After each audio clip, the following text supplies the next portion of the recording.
Indonesia and Singapore, two founding members of ASEAN, have decided not to join BRICS. Given their similarities with Malaysia, don't you think their choice is intriguing? In this video, we shall examine 6 possible reasons why. Number 6 is probably the most interesting, so stay on and watch till the end. But first, let us briefly discuss what BRICS is and why is it significant to global geopolitics. It is the acronym of the original 5 founding members, namely Brazil, Russia, India, China, and South Africa. BRICS aims to reshape global economic and political landscape by challenging the Western-dominated economic and political order.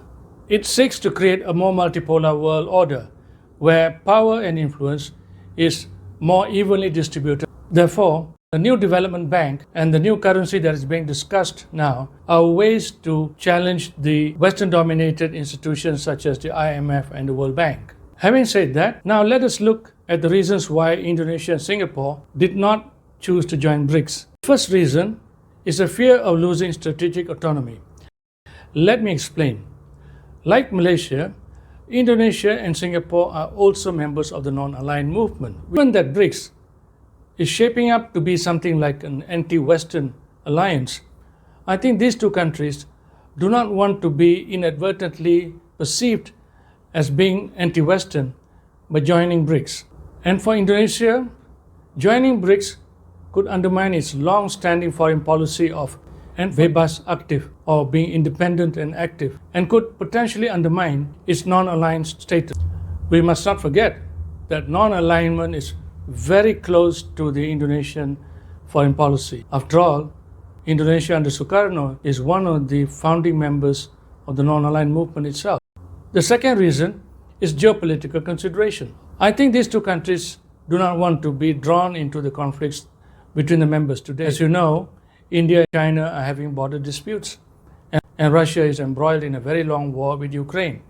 Joining BRICS at this time could inadvertently draw them into taking sides, which I think they do not want. And I think Indonesia would prefer to champion the global South issues through other multilateral forums rather than joining BRICS, which could be divisive. The reason is the importance of ASEAN centrality.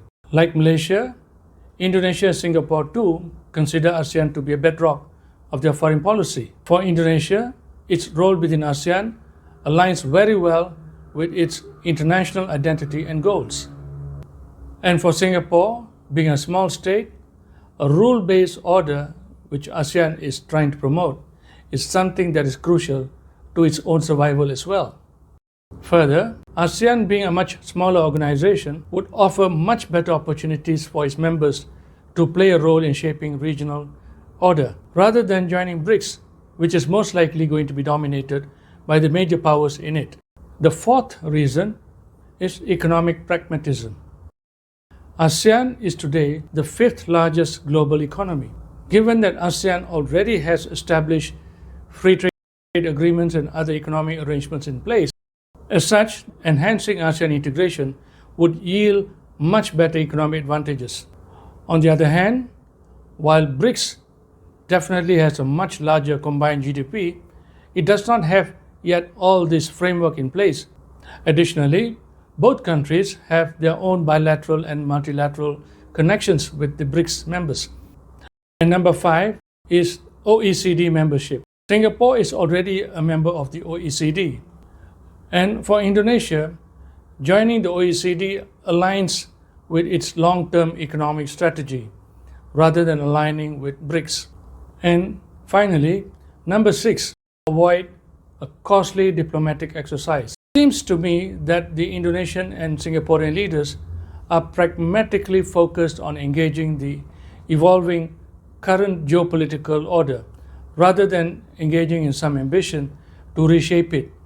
Because trying to reshape a global order would require a lot of diplomatic resources and great diplomatic efforts to sustain it.